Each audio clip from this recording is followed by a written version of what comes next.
Smile ടോക്സിലേക്ക് സ്വാഗതം. ഇന്ന് നമ്മൾ ഹത്തയിലാണ് പെരുന്നാളൊക്കെ ആഘോഷിക്കാനും അടിച്ചു പൊളിക്കാനും വേണ്ടി വന്നതാണ്. ഞാൻ ഹത്തയിലെ ഡാം കണ്ടിങ്ങനെ ഇറങ്ങുന്ന സമയത്ത് ഒരു പച്ച കളർ, ഒന്ന് സാധാരണ മരുഭൂമിയിലുള്ള പോലെയല്ല, ഒന്നുകൂടെ കൂടുതൽ പച്ച കളർ ഇങ്ങനെ കണ്ടപ്പോൾ നമ്മൾ ഇതിനകത്തേക്ക് കയറിയതാണ്. അപ്പോൾ കയറി വന്ന് നോക്കുമ്പോൾ ഇതിനകത്ത് ആ പച്ച കളർ മാത്രമല്ല, നമുക്ക് ഇരിക്കാനൊക്കെ ഉള്ള ഒരു സൗകര്യം, അതിനേക്കാൾ വലിയൊരു ആതിഥേയൻ ഇവിടെ ഇരിക്കുന്നുണ്ട് അല്ലെ. ഖാൻജിയൊക്കെ അന്ന് കാണിച്ചു കൊടുത്ത് ആതിഥേയൻ നമ്മളെ ചിരിച്ച് വളരെ സ്വാഗതം ചെയ്തു. ഞങ്ങളോട് ഇവിടെ ഇരുന്ന് കോഫിയൊക്കെ കുടിക്കാൻ വന്നു. അപ്പൊ ഇന്ന് സ്മൈൽ ടാക്സിന്റെ ഒരു ചെറിയ എപ്പിസോഡ് ഇവിടെ നിന്ന് അങ്ങ് തുടങ്ങാന്ന് വിചാരിച്ചു. നമ്മളെ വീഡിയോസിന് താഴെ ഒരു കമന്റ് ഉണ്ട്. ആ കമന്റിൽ മോട്ടിവേഷൻ കൊണ്ടൊന്നും ഒരു കാര്യമില്ല, വെറുതെയാണ്. അത് പത്രക്കാര് നടത്തുന്ന എന്താണ് ഈ സർവേ പോലെയൊക്കെയാണ് നമ്മൾ ചെറുതാക്കി സംസാരിച്ചത് കണ്ടിരുന്നു. മാത്രമല്ല അതിന് ഒരുപാട് ലൈക്കും നമ്മളെ കേൾക്കുന്നവർ മുഴുവൻ. അവിടെ എന്തോ ഒരു കൺഫ്യൂഷൻ അദ്ദേഹത്തിനുണ്ടോ എന്ന് എനിക്കൊരു സംശയം. ഒന്ന് ക്ലാരിറ്റി നൽകാൻ പറ്റും. ആരാണത് ചോദിച്ചതെന്ന് അറിയാമോ? എന്റെ ഒരു ഈ ആള് എന്റെ അടുത്തൊരു ഫ്രണ്ടാണ്. ഞാനും അടുത്ത കണക്ഷനുള്ള ആളാണ്. അദ്ദേഹം ഇതിനൊരു കമന്റ് ഇട്ടപ്പോൾ നമ്മൾ വളരെ സന്തോഷത്തോടെ ഏത് കമന്റും നമ്മൾ സ്വീകരിച്ചു. സ്മൈൽ ടോക്സ് അങ്ങനെയാണ്, ആരുടെയും നമ്മുടേതാണ് എല്ലാം എന്ന് പറയുന്നവരല്ല നമ്മൾ. എല്ലാവരുടെയും അഭിപ്രായത്തിൽ നമ്മൾ എന്ത് ചെയ്യുന്നുണ്ട്, മാനിക്കുന്നുണ്ടെന്ന് മാത്രമല്ല അത് ശരിയാണെന്ന് വിശ്വസിക്കുന്നുണ്ട്. അതാണ് ശരിയെന്ന് വിശ്വസിക്കുന്നത്. നമ്മുടേത് മാത്രം ശരിയെന്ന് വിശ്വസിക്കുന്ന ആളുകളെ നമ്മളല്ല. നമുക്ക് നമ്മുടെ എല്ലാ അനുഭവത്തിൽ നിന്ന് പഠിച്ചത് നമ്മൾ പറയുന്നു, അറിഞ്ഞത് പറയുന്നു. അതേപോലെ അദ്ദേഹത്തിന്റെ അറിവും അനുഭവത്തിൽ നിന്ന് പറയുന്നു. പക്ഷെ എങ്കിലും ഇതൊന്നും വേണ്ട എന്ന് പറയുന്ന ഒരു രൂപം പോലെ എനിക്കതിൽ തോന്നുന്നു. അപ്പൊ എനിക്ക് അതിലൊരു ക്ലാരിറ്റി വേണം എന്ന് എനിക്ക് തോന്നുന്നു. കാരണം അത് എന്റെ അടുത്തൊരു ഫ്രണ്ടിനും കൂടെ ഒരു ഗുണം ചെയ്യും എന്ന് വിചാരിക്കുന്നു. അദ്ദേഹത്തിന് റോൾ മോഡൽസ് ആരെങ്കിലും ഉണ്ടോ? അദ്ദേഹം റെസ്പെക്ട് ചെയ്യുന്ന ആളുകളോ? ഉറപ്പല്ലേ അദ്ദേഹം ഞാൻ ഫ്രാങ്കായിട്ട് പറയാൻ പറ്റുമെന്ന് അറിയില്ല. അദ്ദേഹം നല്ലൊരു മാർക്സിസ്റ്റ് പാർട്ടിക്കാരനാണ്. അപ്പോൾ നമ്മളെ മുഖ്യമന്ത്രിയൊക്കെ വലിയ റോൾ മോഡലായിട്ട് കൊണ്ടു നടക്കാൻ സാധ്യത വളരെ കൂടുതലല്ലേ. നമ്മുടെ നാട്ടിലെ ഓരോ പ്രവർത്തകരെ അവരൊക്കെ കാണുന്നുണ്ടാവും. അപ്പോൾ നമുക്ക് ലൈഫിൽ നമ്മൾ എന്തിനാണ് ജീവിക്കുന്നതെന്ന് ചോദിച്ചു കഴിഞ്ഞാൽ അതിനൊരു അർത്ഥം കണ്ടെത്താൻ ശ്രമിക്കുക എന്നുള്ളതാണ്. ലൈഫിനൊരു മീനിങ് നമ്മൾ കൊണ്ടുവരാൻ ശ്രമിക്കുക എന്നുള്ളതാണ്. വെറുതെ അങ്ങനെ ജീവിച്ചു പോകുന്നു, വരുന്നത് വരട്ടെ, പുഴ ഒഴുകുന്ന പോലെ ഒഴുക്കിനങ്ങോട്ട് ഒഴുകിപ്പോയ എന്ന് പറയുന്നവർക്ക്, അങ്ങനെ പറയുന്ന ഒരാൾക്ക് ഒരു മോട്ടിവേഷൻ ആവശ്യമില്ല. അതാണ് അദ്ദേഹം പറഞ്ഞത്, അങ്ങനെ പോകണം എന്നുള്ളവർക്ക്. അങ്ങനെ അങ്ങ് പോകുന്നു, എങ്ങനെ നാടോടുമ്പോൾ നടുവ് ഓടണം എന്നൊക്കെ നമ്മൾ ഒരുപാട് കേൾക്കാറുണ്ടല്ലോ. അവർക്കിപ്പോൾ പ്രത്യേകിച്ച് ഒരു മോട്ടിവേഷൻ ഒന്നും, അവർക്കൊരു പ്രോബ്ലം വന്നു കഴിഞ്ഞാൽ അത് പ്രോബ്ലമാണ്, ജീവിതത്തിന്റെ ഭാഗമാണ്. സന്തോഷം ഉണ്ടെങ്കിൽ സന്തോഷം. അപ്പം അങ്ങനെ ഒരു പ്രത്യേകിച്ചൊരു ആശയോ നിരാശയോ ഒന്നും അവർക്കില്ല, അങ്ങനെ അങ്ങോട്ട് പോകുന്നു. പക്ഷേ ഇപ്പോഴത്തെ നമ്മൾ ഈ ഒരു സിവിലൈസേഷനിൽ നമുക്കെല്ലാവർക്കും ലക്ഷ്യമുണ്ട്, ആഗ്രഹങ്ങളുണ്ട്, എയിം നമ്മൾ സെറ്റ് ചെയ്യുന്നുണ്ട്. എനിക്ക് ഇന്നത് നമ്മൾ ചെറുപ്പം മുതൽക്ക് നമ്മൾ കേൾക്കുന്നത് അച്ഛനമ്മമാരെ റെസ്പെക്ട് ചെയ്യണം എന്ന് പറയുന്നു, അധ്യാപകരെ റെസ്പെക്ട് ചെയ്യണം, അവിടുന്ന് പഠിക്കണം ഇവിടുന്ന് പഠിക്കണം, നമ്മൾ കളികളിൽ ഗെയിംസ് സ്പോർട്സിലൊക്കെ നമ്മൾ ആക്റ്റീവായിട്ട് പാർട്ടിസിപ്പേറ്റ് ചെയ്യണം എന്നൊക്കെ പറയുമ്പോൾ ഇവിടെയൊക്കെ നമ്മൾ ഓരോ ലക്ഷ്യങ്ങൾ വെക്കണം. നമ്മുടെ മക്കൾ ഇങ്ങനെ ആവണം എന്ന് പറയുന്നു. നമ്മളും അങ്ങനെയാണല്ലോ വളരുന്നത്. അപ്പം എനിക്ക് ക്രിക്കറ്റ് ഭയങ്കര ഇഷ്ടമാണ്. എന്തുകൊണ്ടാണ്? സച്ചിനെ എനിക്ക് ഭയങ്കര ഇഷ്ടമാണ്. അത് സത്യത്തിൽ എനിക്കൊരു മോട്ടിവേഷനാണ്. അവിടെ ക്രിക്കറ്റ് ഇഷ്ടമായത് എനിക്ക് സച്ചിൻ ഇഷ്ടമായതുകൊണ്ടാണ്. സച്ചിൻ കളിക്കുന്ന രീതിയെല്ലാം ഇഷ്ടമാണ്. അപ്പം സത്യത്തിൽ സച്ചിൻ എന്ന് പറയുന്നത് അവിടെ എനിക്കൊരു മോട്ടിവേഷൻ ഫാക്ടറാണ്. ഇങ്ങനെ എനിക്ക് മോട്ടിവേഷൻ ആവശ്യമില്ല എന്ന് പറയുമ്പോഴും ഇൻഡയറക്ട്ലി നമുക്കെല്ലാവർക്കും നമ്മളുടെ സാഹചര്യങ്ങളിൽ നിന്ന്, നമ്മളുടെ അച്ഛനമ്മമാരിൽ നിന്ന്, നമ്മുടെ കൂട്ടുകാരിൽ നിന്ന്, നമ്മളുടെ എൻവയോൺമെന്റിൽ നിന്ന്, നമ്മുടെ ഫാമിലി സിറ്റുവേഷൻ, ഇതിൽ നിന്നെല്ലാം നമുക്കൊരു ഊർജ്ജം ലഭിക്കുന്നുണ്ട്. അത് നമ്മൾ ഈ കഴിക്കുന്ന ഊർജ്ജമല്ല ഞാൻ പറയുന്നത്. ഇതിനെയാണ് നമ്മൾ ആ മോട്ടിവേഷൻ ഫാക്ടേഴ്സ് എന്ന് പറയുന്നത്. എല്ലാം നമുക്കിപ്പോൾ നമ്മൾ ഈ സംസാരിക്കുന്ന പോലും, ഇപ്പം എന്തിനാണ് നമ്മൾ ഇത് സംസാരിക്കുന്നത്? നമുക്കറിയുന്ന കാര്യങ്ങൾ മറ്റൊരാൾക്ക് ഗുണം ചെയ്യണം. ഒരാൾക്കെങ്കിലും ഗുണം ചെയ്തു കഴിഞ്ഞാൽ നല്ലത് എന്നുള്ളൊരു അർത്ഥത്തിൽ ഒരാൾക്കെങ്കിലും ഗുണം ചെയ്താൽ അത് ഒരു വലിയൊരു കാര്യമാവും എന്ന് വിചാരിച്ചിട്ട് അതാണ് നമ്മുടെ ആ മോട്ടിവേഷൻ. അപ്പോൾ അത്തരത്തിൽ ഗുണം ചെയ്യുന്നു എന്ന് പറയുന്ന ആ ഒരു ഫാക്ടറാണ് അവിടുത്തെ മോട്ടിവേഷണൽ ഫാക്ടർ എന്ന് പറയുന്നത്. അപ്പോൾ ഈ മോട്ടിവേഷൻ വേണ്ട എന്ന് പറയുന്നവർ എല്ലാം തികഞ്ഞവരായിരിക്കണം. മാപ്പ് അതല്ല എങ്കിൽ പ്രത്യേകിച്ച് ലൈഫിൽ ആശകളോ നിരാശകളോ ഒന്നല്ല. ഇവിടെ നമ്മളിപ്പോ എവിടെയെങ്കിലും ഒരു യാത്ര പോവാണ്, നമ്മളൊരു വാഹനത്തിൽ കയറുമ്പോൾ അതിന്റെ ബോർഡ് നമ്മൾ നോക്കും, ഇത് എവിടേക്കാണ് പോകുന്നത്, അല്ലെങ്കിൽ ലക്ഷ്യം ഉണ്ടാവും അല്ലെ, ഇന്ന സ്ഥലത്തേക്കാണ് പോകുന്നത്. എന്നാലേ നമ്മൾ ആ വാഹനത്തിൽ കയറുന്നുള്ളൂ. ഇത് നമുക്ക് ജീവിതത്തിൽ ഒരു ലക്ഷ്യം വേണം, ക്ലാരിറ്റി ഉള്ള ഒരു ലക്ഷ്യം വേണം. അതിലേക്കുള്ള യാത്രയാണല്ലോ ഇപ്പൊ നമ്മൾ ചെയ്തുകൊണ്ടിരിക്കുന്നത് ഓരോ നിമിഷവും. ചില സമയങ്ങളിൽ നമ്മൾ തളരാൻ സാധ്യതയുണ്ട്, ചില സമയത്ത് നമുക്ക് സ്വയം ഉള്ളിൽ നിന്ന് മോട്ടിവേഷൻസ് ഉണ്ടാവാൻ സാധ്യതയുണ്ട്. ആ സമയത്ത് ഇല്ലാതെ, അത് എല്ലാവർക്കും കിട്ടിക്കൊള്ളുന്നില്ല.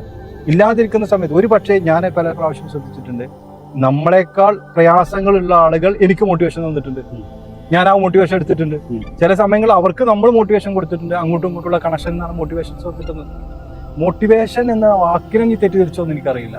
അത് മോട്ടിവേഷൻ എന്ന് പറഞ്ഞു കഴിഞ്ഞാല് മോട്ടിവേഷനെ രണ്ട് രീതിയിൽ കാണുന്നുണ്ടെന്ന് ഞാൻ മനസ്സിലാക്കി.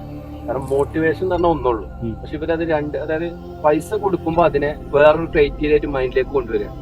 ഇപ്പൊ നോർമലി ഇപ്പൊ നമ്മളിപ്പോ എന്റെ ഉമ്മ മരണ ഹോസ്പിറ്റലിൽ ഒരുപാട് മാസങ്ങൾ കടന്നു. ആ സമയത്ത് എന്റെ സുഹൃത്തുക്കളൊക്കെ ഗൾഫിലാണ്. അവരെനിക്ക് തന്ന ഒരു സപ്പോർട്ട് എന്ന് പറയുന്നത് അതൊരു മോട്ടിവേഷനാണ്. അതൊരിക്കലും നമ്മൾ പണം കൊടുത്ത് കിട്ടുന്നതല്ല. പക്ഷെ ബിസിനസ്സിന് ആവശ്യമായി വരുന്ന സമയത്ത് നമുക്ക് സാമ്പത്തികം കൊടുക്കേണ്ടി വന്നിട്ടായിരിക്കും നമ്മൾ ആ സംഗതി ചെയ്യുന്നുണ്ടാവും.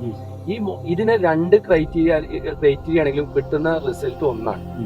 പക്ഷെ ഇതിനെ ആളുകൾ എന്താന്ന് ചിന്തിക്കുന്നത് വെച്ചാൽ പൈസ കൊടുത്തിട്ടല്ലേ അത് ചെയ്ത് തന്നൂടെ, ഈ ഒരു മൈൻഡിലേക്ക് ഇതിനെ കൊണ്ടുവരുമ്പോഴാണ് ഇത് മോട്ടിവേഷൻ ഒരു ബോറായിട്ടുള്ള ഒരു ഫീലിങ്സിലേക്ക് ഇവരെ മൈൻഡിനെ കൊണ്ടുപോകുന്നത്. ഇതാണ് ഞാൻ മനസ്സിലാക്കിയത്. അതേസമയത്ത് ഇത് നമ്മൾക്ക് ചെറുപ്പം മുതലേ കിട്ടിക്കൊണ്ടിരിക്കുന്ന ഒരു സംഗതിയാണ്. നമ്മൾ പ്രത്യേകിച്ച് പേരെടുത്ത് പറയണില്ല. അത് ഞാൻ മറ്റൊരു തരത്തിൽ പറഞ്ഞു. ഇപ്പോ നമുക്ക് നമ്മുടെ ലൈഫിലെ ഏറ്റവും വിലപ്പെട്ട എന്താണ്? ടൈം, സമയം. ഫ്രീ ഓഫ് കോസ്റ്റ് ആയിട്ടല്ലേ കിട്ടുന്നത്? അതെ, അത് ഫ്രീ ഓഫ് കോസ്റ്റ് ആണ്. അതുകൊണ്ടാണ് പലപ്പോഴും നമ്മുടെ ലൈഫിൽ ഒരുപാട് സമയം നമ്മൾ വേസ്റ്റ് ആക്കി പാഴാക്കി കളയുന്നത്. നിങ്ങൾ ഈ സമയം നിങ്ങൾ ആലോചിക്കുക. വളരെ നിശ്ചിത സമയം മാത്രമേ നിങ്ങൾക്ക് ലൈഫിൽ ബാക്കിയുള്ളൂ. കാര്യങ്ങൾ ചെയ്യാനുണ്ടെങ്കിൽ നിങ്ങൾ ആ ഓരോ നിമിഷവും അത് വളരെ സൂക്ഷിച്ച്, അല്ലെങ്കിൽ അത് അത്രയും പ്രൊഡക്റ്റീവായിട്ടാണ് നമ്മൾ ചെലവാക്കാൻ പോകുന്നത്. അതായത് ടൈം കോസ്റ്റ്ലി ആയി മാറി. നമുക്ക് നിശ്ചിതമായിട്ട് അത് തരുന്നുള്ളൂ അല്ലേ? എവിടെ നമ്മളുടെ ഇൻവെസ്റ്റ്മെന്റ് ഉണ്ടോ, എവിടെ കോസ്റ്റ് ഉണ്ടോ, അവിടെ നമ്മൾ അതിനൊരു വാല്യൂ കൽപ്പിക്കുന്നു എന്നുള്ളതാണ്. നമുക്ക് ഓക്സിജൻ, നമ്മൾ ബ്രീത്ത് ചെയ്യാൻ നമുക്ക് ഓക്സിജൻ വേണം. ഓക്സിജൻ ഇപ്പോൾ നമുക്ക് ഫ്രീ ഓഫ് കോസ്റ്റിനാണ് കിട്ടുന്നത്. ഇമാജിൻ നമ്മളൊരു കണ്ടെയ്നറിൻ്റെ ഉള്ളിൽ നമ്മൾ അകപ്പെട്ടു, അവിടെ ഓക്സിജൻ കുറവാണ്, അപ്പോഴാണ് 2 ബോട്ടിൽ ഓക്സിജൻ അവിടെ ഉണ്ട്. നമ്മളത് സൂക്ഷിച്ച് ചിലവാക്കും അല്ലേ? എന്തിനാണിത്? പൈസ കൊടുത്ത് വാങ്ങുമ്പോണ്ടാവുന്ന വാല്യൂ എവിടെയാണ്? അത് നമ്മുടെ ഒരു സൈക്കോളജിയാണ്. ഇനി മറ്റൊരു ഉദാഹരണം പറയാം. നിങ്ങളുടെ വീട്ടിൽ ഒരു മാരുതി കാർ ഉണ്ട്, ഒരു മെർസിഡീസ് ബെൻസ് ഉണ്ട്. മഴ പെയ്തു, പുറത്ത് കിടക്കുകയാണ്. ഏതിനെയാണ് ഉള്ളിലോട്ട് ആദ്യം എടുത്ത് വെക്കുക? നമ്മൾ ഏതിനെയാണ് കെയർ ചെയ്യാൻ പോകുന്നത്? നമ്മൾ എവിടെയാണോ പൈസ കൂടുതൽ ഇൻവെസ്റ്റ് ചെയ്തിരിക്കുന്നത് അവിടെയാണ് നമ്മൾ ശ്രദ്ധ കൊടുക്കാൻ പോകുന്നത്. മനസ്സിലായില്ലേ? അതൊരു സൈക്കോളജിയാണ്. അപ്പോൾ ഈ ഫ്രീ ആയിട്ട് ഒരാൾ മോട്ടിവേഷൻ കൊടുക്കുമ്പോൾ ആർക്കൊരു വാല്യൂ ഉണ്ടാവില്ല. ഇത് പുറമെ നിന്ന് കാണുന്ന ആളുകൾക്കും, പൈസ കൊടുക്കാതെ കാണുന്ന ആളുകൾക്കും അതിനൊരു വില ഉണ്ടാവില്ല. പക്ഷെ പൈസ കൊടുക്കുന്ന ആളുകളെ അത് ആ മോട്ടിവേഷൻ കിട്ടുക എന്നതിനേക്കാൾ ഉപരി ആ സിസ്റ്റത്തിലോട്ട് കയറുക എന്നുള്ളത് കൂടി അവിടെയാണ്. ഇപ്പം പല അധ്യാപകരും അല്ലെങ്കിൽ പല മോട്ടിവേഷൻ സ്പീക്കേഴ്സും പറയുന്നുണ്ട് രാവിലെ ഇത്ര മണിക്ക് നിങ്ങൾ എണീക്കണം. അത് പൈസ കൊടുക്കാത്ത ഒരാൾ പറയുമ്പോൾ നമ്മൾ എണീക്കാൻ പോകുന്നില്ല. പൈസ കൊടുത്തിട്ടാണ് പറയുന്നതെങ്കിൽ അദ്ദേഹം അത് പറഞ്ഞിട്ടുണ്ട്, അതിന്റെ മൂല്യം പരമാവധി ഞാൻ മുതൽ ഉപയോഗപ്പെടുത്തണം എന്നുള്ളത് വരുമ്പോൾ നമ്മൾ ഓട്ടോമാറ്റിക്കലി അവിടെ എന്ത് ചെയ്യും?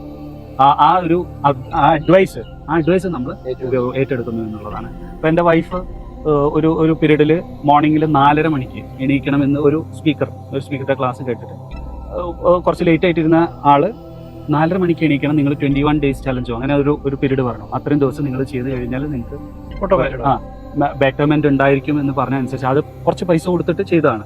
വലിയ പൈസ ഒന്നുമല്ല, പക്ഷെ അവരെ സംബന്ധിച്ചിടത്തോളം ആ ഒരു പോയിന്റിൽ അതൊരു ഇൻവെസ്റ്റ്മെന്റ് ആയിരുന്നു. ഒബ്വിയസ്ലി നമ്മളാരും പറഞ്ഞാൽ കേൾക്കാത്തത് അദ്ദേഹം പറഞ്ഞപ്പോൾ പൈസ കേട്ടു എന്നുള്ളതാണ്.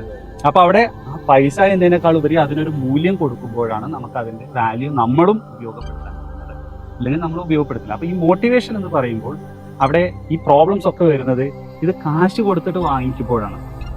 പുറമെ ഉള്ള ആൾക്കാർ കൊടുക്കുമ്പോൾ ഇവർ ഇത്രയും കാശ് കൊടുത്തിട്ട് മോട്ടിവേഷൻ വാങ്ങിക്കുന്നില്ല എന്ന് പറയുമ്പോൾ കേൾക്കുന്നത് മാത്രമല്ല, ഇവിടെ ഇത്തരത്തിലൊരു സൈക്കോളജിക്കൽ പ്രോസസ്സ് നടക്കുന്നുണ്ടെന്നുള്ളത്. ഇത്രയും എമൗണ്ട് ഇവർ ഇതിന് ഇൻവെസ്റ്റ് ചെയ്യുന്നുണ്ടല്ലോ, ഇവർക്കൊന്നും തലയിലൊന്നുമില്ലേ? നിങ്ങൾ ഇതൊക്കെ കൊടുത്തിട്ട് ഇപ്പൊ നമ്മളിപ്പോ പുതിയ ഇതില് ക്യാഷ് കൊടുത്ത് തെറിയിക്കുക എന്നൊക്കെ കേട്ടിരുന്നല്ലോ, പുതിയൊരു ടെർമിനോളജി കേട്ടിരുന്നു. അതായത് നമുക്ക് നമ്മുടെ ഉള്ളിൽ നിന്ന് തന്നെയാണ് ഇത് ഉണ്ടാവേണ്ടത്. നമ്മളെ കൃത്യമായി ഉള്ളിൽ നിന്ന് ചില സമയങ്ങളിൽ അത് കിട്ടിയില്ലെങ്കിൽ അത് കിട്ടുന്നിടത്ത് സ്വീകരിക്കണം. ഇപ്പൊ എന്റെ ഒരു ഫ്രണ്ട് പറഞ്ഞത് സാധാരണഗതിയിൽ ചില ആളുകളൊക്കെ ഫിലിമൊക്കെ കണ്ടിട്ടാണ് അവരുടെ എന്റർടൈൻമെന്റ് അവർക്ക് അതാ.